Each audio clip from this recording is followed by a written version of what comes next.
What happens when you click the subscribe button? You will receive wonderful, entertaining, and informative videos about famous people, biographies of prophets, writers, politicians, thinkers, athletes, inventors, scientists, leaders, and influencers. Short videos in a creative way, beneficial to everyone. Hurry up now by pressing the subscribe button. Get benefits by following us on Facebook, Twitter, LinkedIn, Tumblr, Reddit, Pinterest, Instagram, and Snapchat. Don't hesitate to support the content that you like. I invite you to donate and support us via Patreon. Is a secure and famous platform.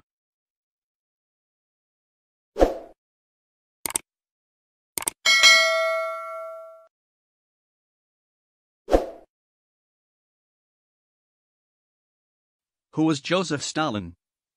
Joseph Stalin rose to power as General Secretary of the Communist Party in Russia, becoming a Soviet dictator after the death of Vladimir Lenin. Stalin forced rapid industrialization and the collectivization of agricultural land, resulting in millions dying from famine while others were sent to labor camps. His Red Army helped defeat Nazi Germany during World War II. Early life. On December 18, 1879, in the Russian peasant village of Gory, Georgia, Iosif Vissarionovich Djougashvili, later known as Joseph Stalin, was born. The son of Vissarion Djougashvili, a cobbler, and Ketavan Jalabs, a washerwoman, Stalin was a frail child. At age 7, he contracted smallpox, leaving his face scarred. A few years later he was injured in a carriage accident which left arms slightly deformed. The other village children treated him cruelly, instilling in him a sense of inferiority. Because of this, Stalin began a quest for greatness and respect. He also developed a cruel streak for those who crossed him. Stalin's mother, a devout Russian Orthodox Christian, wanted him to become a priest. In 1888, she managed to enroll him in church school in Gory. Stalin did well in school, and his efforts gained him a scholarship to Tiflis Theological Seminary in 1894. A year later, Stalin came in contact with Messaim Dasi, a secret organization that supported Georgian independence from Russia. Some of the members were socialists who introduced him to the writings of Karl Marx and Vladimir Lenin. Stalin joined the group in 1898. Though he excelled in seminary school, Stalin left in 1899. Accounts differ as to the reason. Official school records state he was unable to pay the tuition and withdrew. It's also speculated he was asked to leave due to his political views challenging the Tsarist regime of Nicholas II. Stalin chose not to return home, but stayed in Tiflis, devoting his time to the revolutionary movement. For a time, he found work as a tutor and later as a clerk at the Tiflis Observatory. In 1901, he joined the Social Democratic Labor Party and worked full-time for the revolutionary movement. Russian Revolution. In 1902, he was arrested for coordinating a labor strike and exiled to Siberia, the first of his many arrests and exiles in the fledgling years of the Russian Revolution. It was during this time that he adopted the name Stalin, meaning steel in Russian. Though never a strong orator like Vladimir Lenin or an intellectual like Leon Trotsky, Stalin excelled in the mundane operations of the revolution, calling meetings, publishing leaflets and organizing strikes and demonstrations. After escaping from exile, he was marked by the Okramka as an outlaw and continued his work in hiding, raising money through robberies, kidnappings, and extortion. Stalin gained infamy being associated with the 1907 Tiflis bank robbery, which resulted in several deaths and 250,000 rubles stolen. In February 1917, the Russian Revolution began. By March, the Tsar had abdicated the throne and was placed under house arrest. For a time, the revolutionaries supported a provisional government, believing a smooth transition of power was possible. But in April 1917, Bolshevik leader Lenin denounced the provisional government, arguing that the people should rise up and take control by seizing land from the rich and factories from the industrialists. By October, the revolution was complete and the Bolsheviks were in control. Communist Party leader. The fledgling Soviet government went through a violent period after the revolution as various individuals vied for position and control.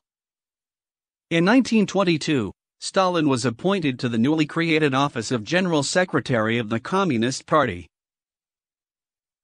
Though not a significant post at the time, it gave Stalin control over all party member appointments, which allowed him to build his base.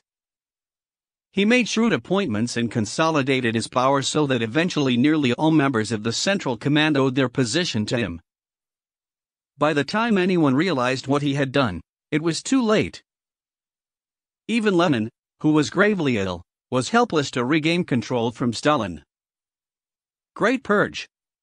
After Lenin's death, in 1924, Stalin set out to destroy the old party leadership and take total control. At first, he had people removed from power through bureaucratic shuffling and denunciations. Many were exiled abroad to Europe and the Americas, including presumed Lenin's successor Leon Trotsky. However, further paranoia set in and Stalin soon conducted a vast reign of terror, having people arrested in the night and put before spectacular show trials. Potential rivals were accused of aligning with capitalist nations, convicted of being enemies of the people and summarily executed. The period known as the Great Purge eventually extended beyond the party elite to local officials suspected of counter-revolutionary activities. Reform and famine. In the late 1920s and early 1930s, Stalin reversed the Bolshevik agrarian policy by seizing land given earlier to the peasants and organizing collective farms. This essentially reduced the peasants back to serfs, as they had been during the monarchy. Stalin believed that collectivism would accelerate food production, but the peasants resented losing their land and working for the state. Millions were killed in forced labor or starved during the ensuing famine. Stalin also set in motion rapid industrialization that initially achieved huge successes, but over time cost millions of lives and vast damage to the environment. Any resistance was met with swift and lethal response. Millions of people were exiled to the labor camps of the Gulag or were executed. World War II. As war clouds gathered over Europe in 1939, Stalin made a seemingly brilliant move, signing a non-aggression pact with Germany's Adolf Hitler and his Nazi party. Stalin was convinced of Hitler's integrity and ignored warnings from his military commanders that Germany was mobilizing armies on its Eastern Front. When the Nazi blitzkrieg struck in June 1941, the Soviet army was completely unprepared and immediately suffered massive losses. Stalin was so distraught at Hitler's treachery that he hid in his office for several days.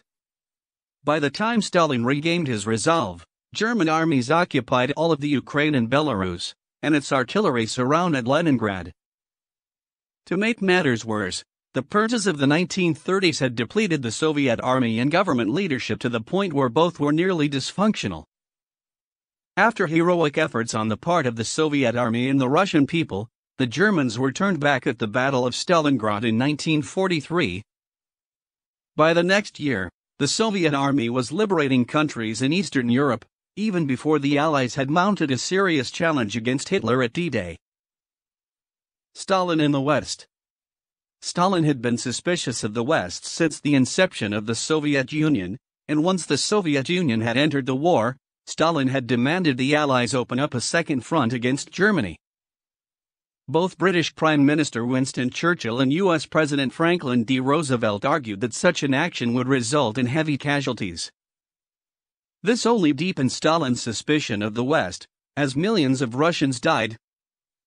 As the tide of war slowly turned in the Allies' favor, Roosevelt and Churchill met with Stalin to discuss post-war arrangements. At the first of these meetings, in Tehran, Iran, in late 1943, the recent victory in Stalingrad put Stalin in a solid bargaining position. He demanded the Allies open a second front against Germany, which they agreed to in the spring of 1944. In February 1945, the three leaders met again at the Yalta Conference in the Crimea.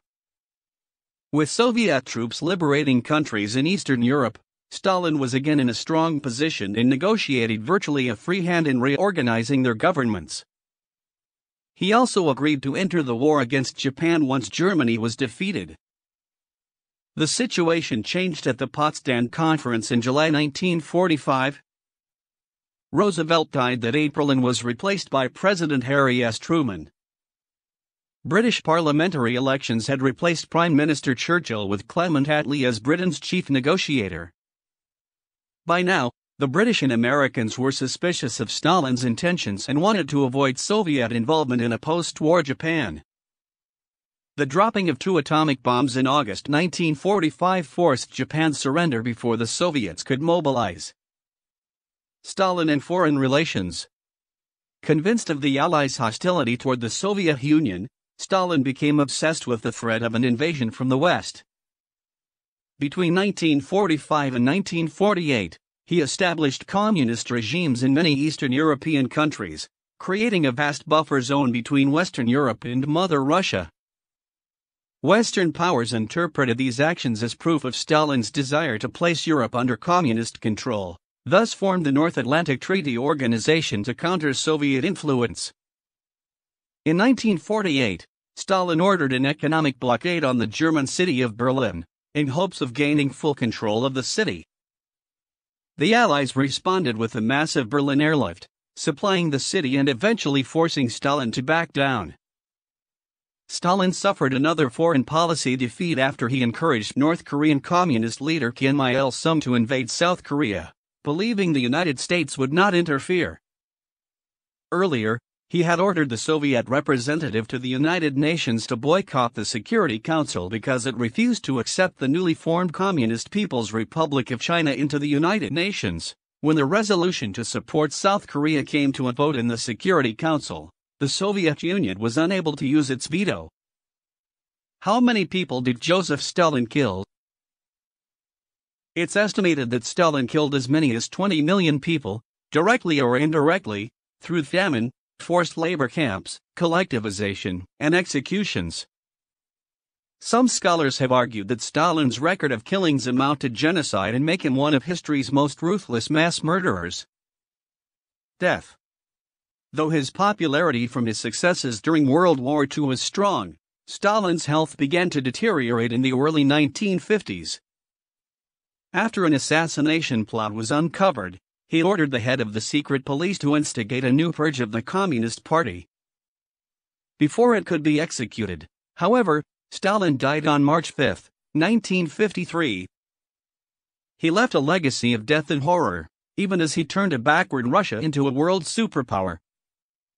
Stalin was eventually denounced by his successor, Nikita Khrushchev, in 1956.